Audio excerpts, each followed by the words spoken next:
मालूम है कि ऑलरेडी एक केस और है जो सेम मैटर पे है, अभिजीत आनंद जी वाला, और वो डबल बेंच में, डिवीजन बेंच में, और हम लोग का ये सिंगल बेंच में चल रहा था। तो माननीय न्यायाधीश महोदय ने उसको जो है इस केस को उसके साथ क्लब करके 7 तारीख की उन्होंने डेट दी है। अब प्रश्न उठता है कि इससे क्या होगा क्या नहीं होगा।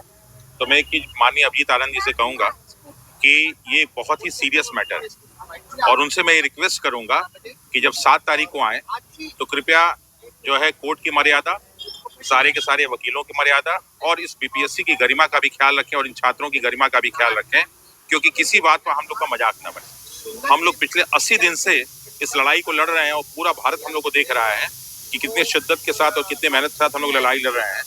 आज हम लोग यहाँ थे और ये था कि आज पूरी पूरी सुनवाई हो जानी चाहिए, लेकिन उस केस की वजह से जो हम लोग का केस आगे बढ़ा के 7 तारीख किया गया। वैसे एक बहुत अच्छी खबर ये है कि अगर बाय द वे एक सिंगल बेंच में कोई डिसीजन आता और उसमें बीपीएससी सहमत नहीं होती तो डबल बेंच में जाती, लेकिन अब डायरेक्ट माननीय न्यायाधीश ने बड़ा अच्छा जो है हम मानते हैं निर्णय लिया कि उन्होंने इसको डबल बेंच में कर दिया ताकि अब बीपीएससी को कहीं डबल बेंच जाने का मौका नहीं मिलेगा। सर प्रज्ञेश जी, क्या लगता है कि आयोग जो है वो डबल बेंच में लेके गई है, क्या इससे उनको फायदा है, आपका कहीं कमजोर होता है किससे? आयोग के पास देखिए पॉइंट्स तो नहीं है, क्योंकि आयोग के पास काउंटर भी सबमिट नहीं कर पा रहे थे। आयोग ने काउंटर जस्ट अभी दिया है हम लोगों के केस में।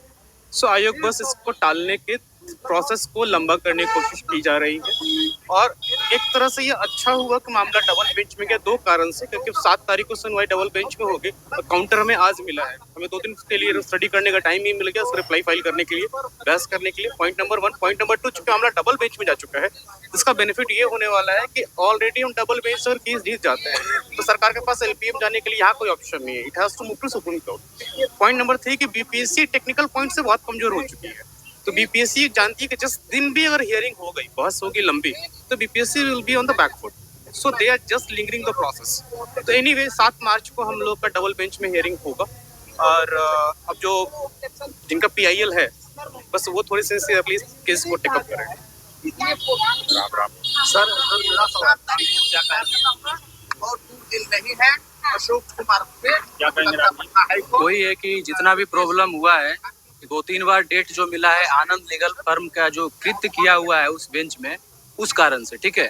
बहुत सारा चीज, जैसे कि उस दिन भी 30 मिनट का पास ओवर लिया गया। एक तो आप ऑनलाइन आ रहे हैं, दूसरी बात क्या है कि आप ऑनलाइन आकर के 30 मिनट का पास ओवर ले रहे हैं। एक तरफ से छात्र के लिए डेली यूट्यूब पे आ करके आप पूरा का पूरा नैरेटिव सेट करते हैं कि हम आपके लिए हैं। छात्र लोग देखते हैं, कमेंट करता है कि आप ही भगवान है, आप ही कुछ कर सकते हैं।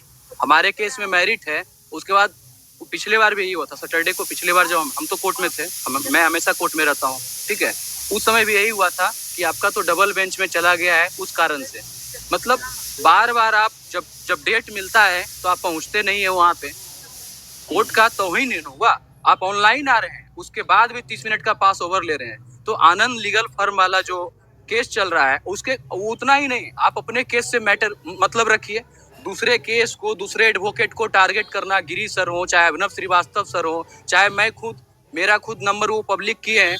जितना भी डेट पे डेट, आज हमारी सुनवाई होती, सिंस डबल बेंच में गया और वहाँ स्टे नहीं मिला है, लोकस स्टैंडियाई भी क्लियर नहीं है उस केस का, उस कारण से हम लोग फिर से हमको मिला है। हालांकि एक फायदा है, डबल बेंच में हम चले गए, देखते हैं मेंटेबिलिटी ऑफ जो पीआईएल सस्टेन करता है या जो भी, लेकिन हमारा सेपरेटली रिट जो है स्टे लगाने का प्रेयर किया गया, उस पर क्या कहना था? स्टे लगाने के लिए जो प्रेयर किया गया, सिंस वो ट्रांसफर हो गया डबल बेंच में, और डबल बेंच में वहाँ पे उस दिन हुआ नहीं था क्योंकि बिहेवियर के कारण से।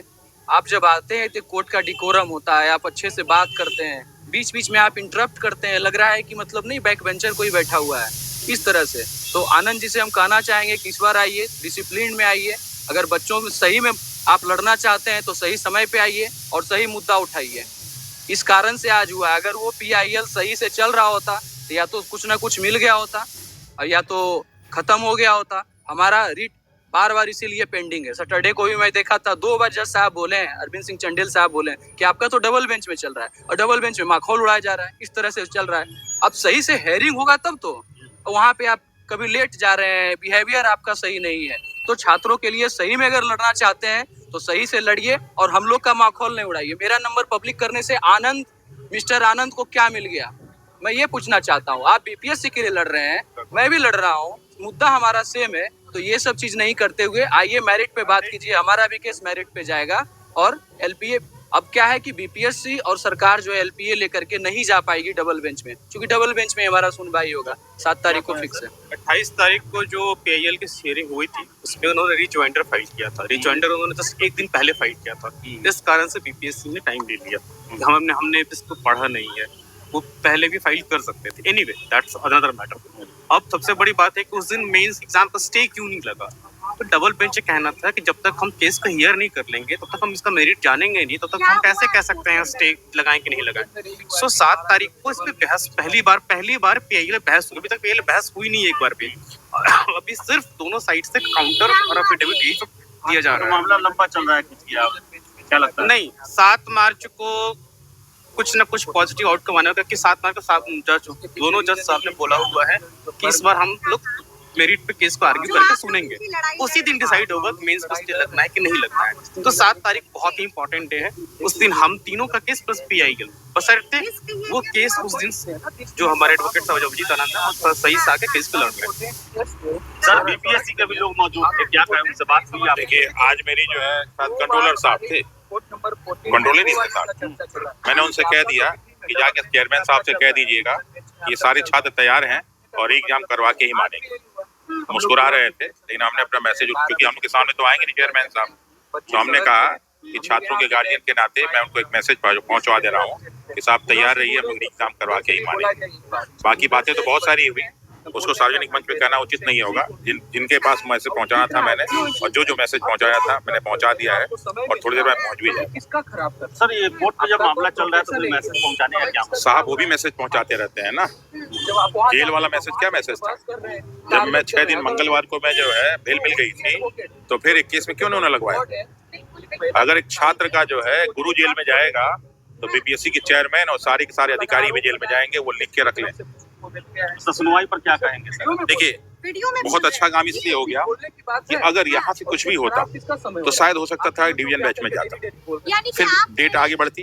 लेकिन अच्छा हुआ कि माननीय जो है न्यायाधीश महोदय ने उसको डायरेक्ट कहा कि साहब डिवीजन बेंच उसके ले जाइए, ताकि 2 जब जज सुनेंगे तो फिर बीपीएससी के पास कोई मौका नहीं रह जाएगा। सो हम लोगों ने जो सबसे पहला जो मोस्ट इम्पोर्टेंट पॉइंट जो हमने अपना रेट में रेज किया था वो ये था कि टेक्निकल पॉइंट में कि this 2 groups are not similar on similar footing. This 2 groups are quality wise और क्वांटिटी वाइज डिफरेंट ग्रुप। इसमें बहुत सारे क्वेश्चंस रिपीट हुए हैं 4 जनवरी परीक्षा में, तो question same to same repeat हुआ है, बहुत क्वेश्चन सिमिलर हैं, तो आप दोनों के लिए कंबाइंड मेरिट टेस्ट प्रिपेयर कर ही नहीं सकते हैं। यही हमने कहा था मेरिट में, क्योंकि आप दोनों अलग अलग फुटिंग पे हैं। और बीपीएससी ने अपने काउंटर में ही सबमिट किया है कि आप एप्पल और ऑरेंज को कंपेयर नहीं कर सकते हैं, मतलब उन्होंने एक्सेप्ट कर लिया हमारी बात को। तो बस it's only matter of time, हमारी बहस जिस दिन भी होगी बीपीएससी तो बैकवर्ड, क्योंकि बीपीएससी इस बात के पीछे, इस बात में उसको रिप्लाई नहीं है। उन्होंने खुद एक्सेप्ट कर लिया कि दिस 2 ये दोनों ग्रुप हैं, दोनों अलग अलग ग्रुप हैं। जब दोनों अलग अलग ग्रुप हैं तो उनको अपने कंबाइंड मेरिट लिस्ट कैसे प्रिपेयर किया? आपने रॉ मार्क्स पे किया है, रॉ मार्क्स पे किया है, तो इसी कारण से उनको जो स्टैटिस्टिकली डेटा जो है 4 जनवरी का ज्यादा है। और ये बात आप भी एक्सेप्ट कर रहे हैं, जब एक्सेप्ट आप कर ही रहे हैं फिर हम रिजल्ट कैसे प्रिपेयर किया? कौन सी एक्सपर्ट कमेटी की रिकमेंडेशन आपने किया है? कौन सा सुप्रीम कोर्ट का जजमेंट जिसके बेसिस आपने किया है? तो कोई कुछ नहीं, इट्स बेसलेस। आपने पास्ट में किया था, तो पास्ट में गलती किसका था ये थोड़ा होता है कि आप गलती करते रहेंगे, ठीक है? तो